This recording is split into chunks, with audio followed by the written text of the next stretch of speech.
السلام علیکم ورحمۃ اللہ وبرکاتہ۔ الحمد للہ رب العالمین والصلاة والسلام علی اشرف الانبیاء والمرسلین نبینا محمد وعلی آلہ وصحبہ اجمعین وبعد۔ معزز دینی بھائیوں، ماں اور بہنوں، آج کی اس مجلس کا عنوان ہے سب سے بڑا عبادت گزار۔ اس عنوان کو سن کر کے بہت سے لوگوں کے ذہن و دماغ میں یہ خیال آ رہا ہوگا کہ سب سے بڑا عبادت گزار وہ ہے جو سب سے زیادہ نمازیں پڑھنے والا، سب سے زیادہ روزے رکھنے والا، سب سے زیادہ حج اور عمرے کرنے والا اور سب سے زیادہ نفل عبادات انجام دینے والا ہو۔ لیکن آئیے ہم نبی اکرم صلی اللہ علیہ وسلم کے فرمان کی روشنی میں دیکھتے ہیں کہ آپ صلی اللہ علیہ وسلم سب سے بڑا عبادت گزار کس کو بتلا رہے ہیں۔ حضرت ابو ہریرہ رضی اللہ عنہ بیان کرتے ہیں کہ نبی اکرم صلی اللہ علیہ وسلم نے فرمایا، اتق المحارم تکن اعبد الناس، تم حرام کاموں سے بچ جاؤ، تم سب سے بڑے عبادت گزار ہو جاؤ گے۔ یعنی نبی اکرم صلی اللہ علیہ وسلم کے اس فرمان کی روشنی میں سب سے بڑا عبادت گزار وہ ہے جو فرائض کے اہتمام اور پابندی کے ساتھ، اعمال صالحہ کے اہتمام کے ساتھ حرام کاموں سے اجتناب کرے۔ یہ دنیا کا سب سے بڑا عبادت گزار ہے۔ لوگوں کے ذہن و دماغ میں جو ایک غلط تصور موجود ہے کہ بہت سے لوگ نماز بھی پڑھتے ہیں، حرام کام بھی کرتے ہیں، روزے بھی رکھتے ہیں، حرام کام بھی کرتے ہیں، وہ شخص عبادت گزار نہیں، وہ اپنی نیکیوں کو گناہوں کے ذریعے سے خراب کر لیتا ہے۔ سب سے بڑا عبادت گزار وہ ہے جو اعمال صالحہ کے اہتمام کے ساتھ حرام کاموں سے اجتناب کرے۔ اس حرام کے کچھ دروازے ہیں جن سے ایک مسلمان اس حرام میں داخل ہوتا ہے۔ جس طریقے سے جہنم کے 7 دروازے ہیں، اسی طریقے سے حرام میں داخل ہونے کے بھی 7 دروازے ہیں۔ ان میں سے سب سے پہلا دروازہ زبان ہے۔ بندے مسلم اپنی زبان سے حرام باتیں بولتا، غلط باتیں بولتا، اللہ اور اس کے رسول کی مرضی کے خلاف اپنی زبان کو استعمال کرتا۔ حضرت ابو ہریرہ رضی اللہ عنہ بیان کرتے ہیں کہ نبی اکرم صلی اللہ علیہ وسلم سے پوچھا گیا کہ اے نبی صلی اللہ علیہ وسلم، ہمیں اس عمل کی رہنمائی کیجیے جس کی وجہ سے بیشتر لوگ جنت میں داخل ہوں گے۔ تو آپ صلی اللہ علیہ وسلم نے فرمایا کہ تقوی اللہ و حسن الخلق، اللہ تبارک و تعالی کا تقوی اور اچھا اخلاق۔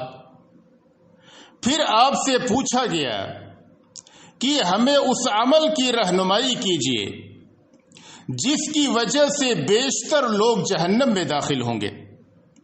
تو آپ صلی اللہ علیہ وسلم نے فرمایا کہ الفم والفرج، منہ اور شرمگاہ، یعنی اپنے زبان کے غلط استعمال کی وجہ سے، اپنی شرمگاہ کو حرام میں استعمال کرنے کی وجہ سے بہت سارے لوگ جہنم میں جائیں گے۔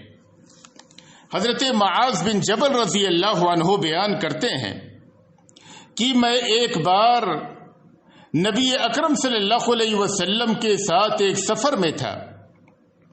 میں نے آپ صلی اللہ علیہ وسلم سے پوچھا کہ اے نبی صلی اللہ علیہ وسلم، مجھے اس عمل کی رہنمائی کیجیے جس کو اپنا کر کے میں جنت میں داخل ہو جاؤں اور جہنم سے محفوظ رہ سکوں۔ آپ صلی اللہ علیہ وسلم نے انہیں توحید، نماز و روزہ، حج اور دیگر اعمال صالحہ کی تعلیم دی۔ پھر آپ صلی اللہ علیہ وسلم نے فرمایا، الا اخبرک بملاک ذالک کلہ، کیا میں تمہیں ان تمام کی جڑ اور بنیاد کے بارے میں نہ بتلاؤں؟ حضرت معاذ نے کہا کہ اے نبی صلی اللہ علیہ وسلم ضرور بتلائیے۔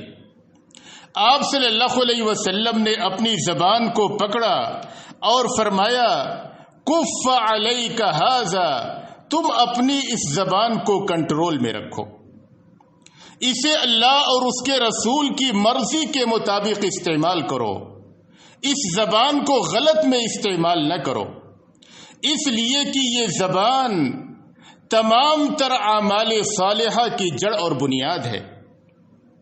حضرت معاذ کہنے لگے وَإِنَّا لَمُؤَاخَذُونَ بِمَا نَتَكَلَّمُ بِهِ، اے نبی صلی اللہ علیہ وسلم، ہم اپنی زبان سے جو باتیں بولتے ہیں کیا اس پر ہماری پکڑ ہوگی؟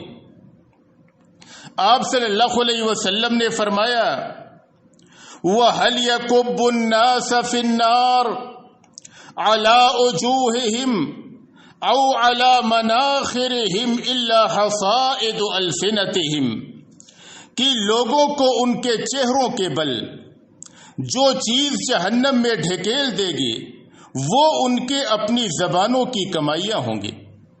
لوگ اپنی زبانوں کے غلط استعمال کی وجہ سے جہنم میں جائیں گے۔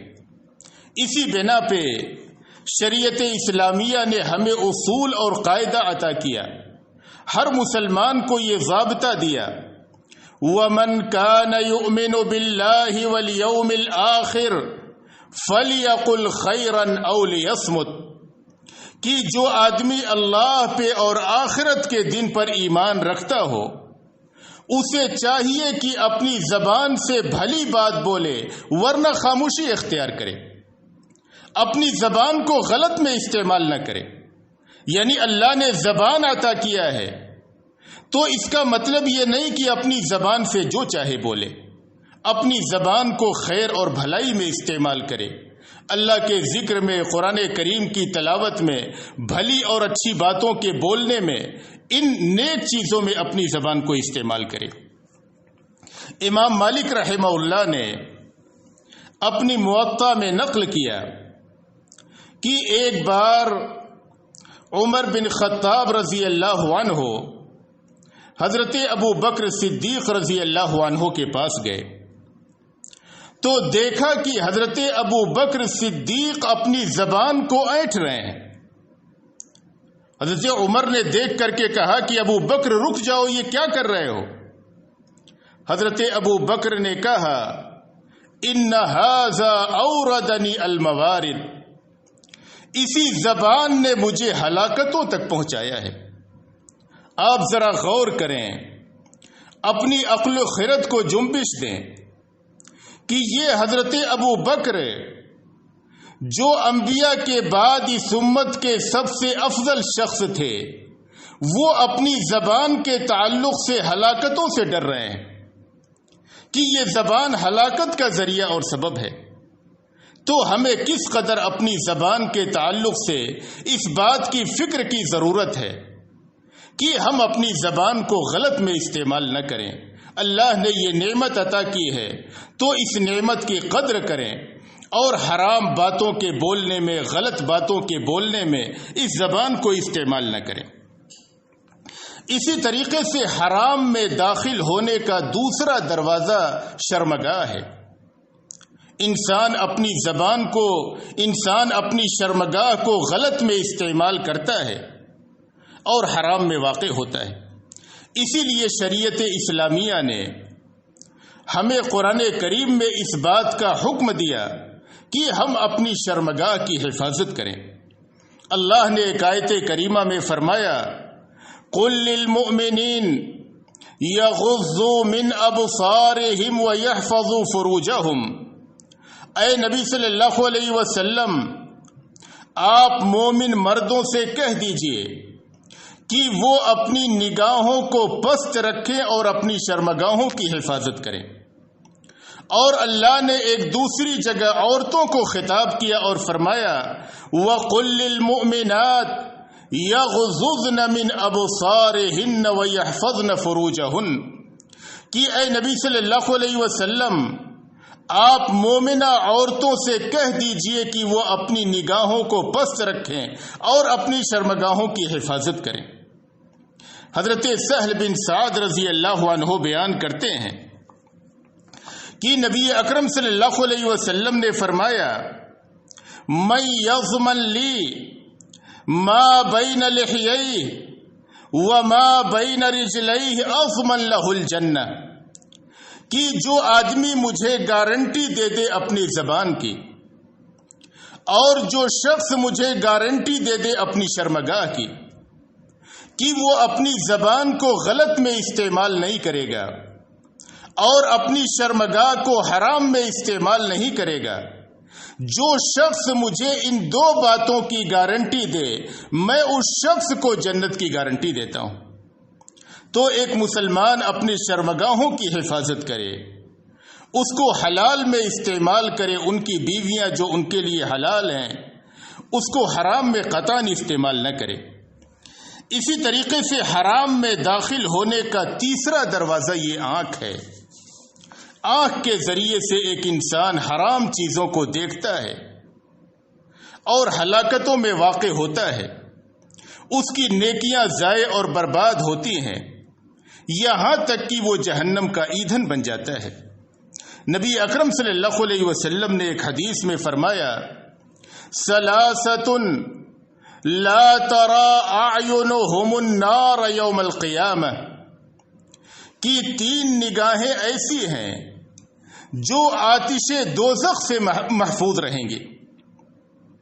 آپ صلی اللہ علیہ وسلم نے فرمایا کہ انہی میں سے ایک آنکھ وہ ہوگی وَعَيْنٌ غَزَّتْ عَنْ مَحَارِمِ اللَّهِ، کہ جب حرام چیز پہ نگاہ پڑی تو اس نے اپنی نگاہ کو نیچی کر لیا۔ جن لوگوں نے اپنے نگاہوں کی حفاظت کی، ان سے حرام چیزوں کو نہ دیکھا، وہ آنکھ آتش دوزخ سے محفوظ رہے گی۔ حضرت عبادہ بن صامت رضی اللہ عنہ بیان کرتے ہیں کہ نبی اکرم صلی اللہ علیہ وسلم نے فرمایا کہ تم مجھے 6 چیزوں کی گارنٹی دو، میں تمہیں جنت کی گارنٹی دیتا ہوں۔ آپ صلی اللہ علیہ وسلم نے فرمایا کہ تم مجھے گارنٹی دو کہ جب تم بات کرو گے تو سچ بولو گے، جب وعدہ کرو گے تو وعدے کو پورا کرو گے، جب تمہارے پاس امانت رکھی جائے گی تو امانتوں کو صحیح طریقے سے ادا کر دو گے، اپنی شرمگاہوں کی حفاظت کرو گے، اپنی نگاہوں کو حرام سے پست رکھو گے اور اپنے ہاتھوں کو ظلم و زیادتی سے روک کر کے رکھو گے۔ آپ نے فرمایا کہ تم مجھے ان 6 باتوں کی گارنٹی دو، میں تمہیں جنت کی گارنٹی دیتا ہوں۔ اسی طریقے سے حرام میں داخل ہونے کا چوتھا دروازہ یہ دونوں ہاتھ ہیں۔ انسان بسا اوقات اپنے ہاتھ سے ظلم و زیادتی کرتا ہے، ہاتھ سے غلط چیز کو چھوتا ہے، ہاتھ سے کسی کو چاٹے مارتا ہے، کسی کو قتل کرتا ہے اور ہلاکت و بربادی میں واقع ہو جاتا ہے۔ اسی لیے نبی اکرم صلی اللہ علیہ وسلم نے ایک حدیث میں مسلمان کی تعریف ہی یہ بیان فرمائی کہ مسلمان وہ ہے جس کے ہاتھ اور زبان سے دوسرا مسلمان محفوظ ہو۔ حضرت عبداللہ بن عمرو بن عاص رضی اللہ عنہ بیان کرتے ہیں کہ نبی اکرم صلی اللہ علیہ وسلم نے فرمایا، المسلم من سلم المسلمون من لسانہ ویدہ، کہ مسلمان وہ ہے جس کے ہاتھ اور زبان کی تکلیفوں سے دوسرا مسلمان محفوظ ہو۔ وہ اپنے ہاتھ سے کسی کو چاٹا نہ مارے، کسی مسلمان کو قتل نہ کرے، اپنے ہاتھ کو انہی کاموں میں استعمال کرے جن میں استعمال کی شریعت نے اجازت دی ہے۔ حرام میں داخل ہونے کا 5واں دروازہ یہ پیٹ ہے، جو اس زمانے کا بہت بڑا فتنہ ہے۔ پیٹ میں لقمہ حرام کو داخل نہ کیا جائے۔ اسی لیے اللہ نے قرآن کریم میں انبیاء کو خطاب کیا اور فرمایا، یا ایھا الرسل کلو من الطیبات واعملوا صالحا، کہ اے رسولو تم پاکیزہ اور حلال روزی کھاؤ اور نیک عمل کرو۔ اور اللہ نے ایک دوسری جگہ پہ سب کو خطاب کیا اور فرمایا کلو من طیبات ما رزقناکم، کہ ہم نے جو تمہیں پاکیزہ اور حلال روزی دی ہے وہ کھاؤ۔ ایک مسلمان اپنے پیٹ میں حرام لقمے کو داخل نہ کرے، یہ حرام میں داخل ہونے اور جہنم میں جانے کا یہ دروازہ ہے۔ اسی لیے نبی اکرم صلی اللہ علیہ وسلم نے ایک حدیث میں فرمایا کل جسد نبت من سحت فالنار اولا بہ، کہ ہر وہ جسم جس کی پرورش حرام سے ہوئی ہو وہ جہنم کا زیادہ حقدار ہے۔ صحابہ کرام اور سلف صالحین کس طریقے سے حرام سے اجتناب کرتے تھے؟ حضرت عائشہ رضی اللہ عنہا بیان کرتی ہیں کہ ان کے والد ابو بکر صدیق رضی اللہ عنہ کا ایک غلام تھا۔ وہ غلام ایک بار کچھ کھانے کی چیز لایا، حضرت ابو بکر رضی اللہ عنہ کو دیا، انہوں نے کھا لیا۔ اس کے بعد وہ غلام کہنے لگا کہ آپ کو یہ پتہ ہے کہ یہ کھانے کی چیز میں نے کہاں سے پایا؟ وہ غلام کہنے لگا کہ میں نے دور جاہلیت میں ایک انسان کے لیے کہانت کیا تھا، جب کہ مجھے کہانت نہیں آتی تھی میں نے صرف اسے دھوکہ دیا تھا۔ آج اچانک میری اس سے ملاقات ہو گئی اور اس نے مجھے یہ کھانے کی چیز دے دی۔ جب حضرت ابو بکر رضی اللہ عنہ نے یہ بات سنی، انہوں نے فوراً اپنے ہاتھ کو اپنے منہ میں ڈالا اور جو کچھ کھایا تھا سب قے کر دیا۔ یہ لقمہ حرام سے اجتناب تھا۔ ایک مسلمان لقمہ حرام سے اجتناب کرے، یہ انتہائی مہلک اور انتہائی خطرناک چیز ہے۔ اسی طریقے سے حرام میں داخل ہونے کا دروازہ یہ کان ہے۔ انسان کان سے غلط باتیں سنتا، گانے بجانے سنتا، حرام باتیں سنتا، جو اسے جہنم میں جانے کا سبب بن جاتا ہے۔ اللہ نے قرآن کریم میں فرمایا وَلَا تَخْفُ مَا لَيْسَ لَكَ بِهِ عِلْمٌ إِنَّ السَّمْعَ وَالْبَصَرَ وَالْفُؤَادَ كُلُّ أُولَئِكَ كَانَ عَنْهُ مَسْئُولًا، جس بات کا تمہیں علم نہ ہو اس کے پیچھے مت پڑو، کیونکہ کان، آنکھ، دل ہر ایک سے پوچھ تاچھ کی جائے گی۔ قیامت کے دن کان سے پوچھا جائے گا تم نے کیا سنا، آنکھوں سے پوچھا جائے گا تم نے کیا دیکھا، دل سے پوچھا جائے گا کہ تم نے اپنے دل میں کیا بسایا، اللہ کی محبت کو جگہ دیا، اللہ کے ڈر اور خوف کو جگہ دیا، یا غیر اللہ کی محبت کو سجایا اور غیر اللہ کی محبت کو اپنے دل میں جگہ دیا۔ مسلمانوں سے تم نے اپنے دل میں الفت و محبت رکھی، یا یہ کہ مسلمانوں سے بغض و عداوت کو اپنے سینوں میں چھپایا، قیامت کے دن سوال کیا جائے گا۔ لہذا اللہ کی دی ہوئی اس نعمت کان کو حلال میں استعمال کیا جائے، اپنے کان سے بھلی بات سنی جائے، قرآن کریم کی تلاوت سنی جائے، اللہ تبارک و تعالیٰ کا ذکر سنا جائے، اسی طریقے سے عمدہ اور اچھی تقریریں، اچھے بیانات سنے جائیں، یہ گانے بجانے اور حرام چیزیں اپنے کانوں سے نہ سنا جائے۔ اسی طریقے سے حرام میں واقع ہونے کا 7واں دروازہ یہ دونوں پاؤں ہیں۔ انسان بسا اوقات پاؤں سے چل کر کے حرام کی جانب جاتا ہے،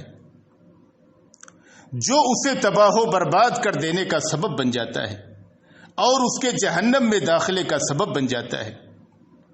اللہ نے ہمیں چلنے کی قوت دی ہے، ہم جائز اور بھلے کاموں کی جانب چل کر کے جائیں، مسجد کی جانب چل کر کے جائیں، نیک اعمال کی خاطر چل کر کے جائیں، یہ اللہ تبارک و تعالیٰ کی اس نعمت کی یہ قدردانی ہے۔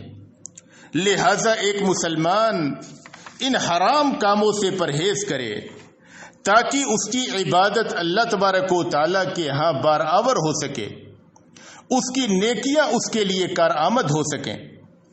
تو اس بیان کی روشنی میں ہمارے سامنے یہ بات واضح ہو گئی کہ سب سے بڑا عبادت گزار وہ ہے جو روزہ و نماز اللہ تبارک و تعالیٰ کے فرائض کے اہتمام کے ساتھ اور اعمال صالحہ کے اہتمام کے ساتھ حرام کاموں سے اجتناب کرے۔ یہ دنیا کا سب سے بڑا عبادت گزار شخص ہے۔ اللہ تبارک و تعالیٰ سے دعا ہے کہ اللہ تبارک و تعالیٰ ہمیں نیک اعمال کی توفیق عطا فرمائے اور اس کے ساتھ گندے برے اور حرام کاموں سے بچنے کی توفیق عطا فرمائے۔ اے اللہ تبارک و تعالیٰ تو ہمیں جب تک اس دنیا میں رکھ، ایمان و اسلام پہ رکھ، اور جب ہمارا خاتمہ ہو ایمان و اسلام پہ ہو۔ وآخر دعوانا ان الحمد للہ رب العالمین۔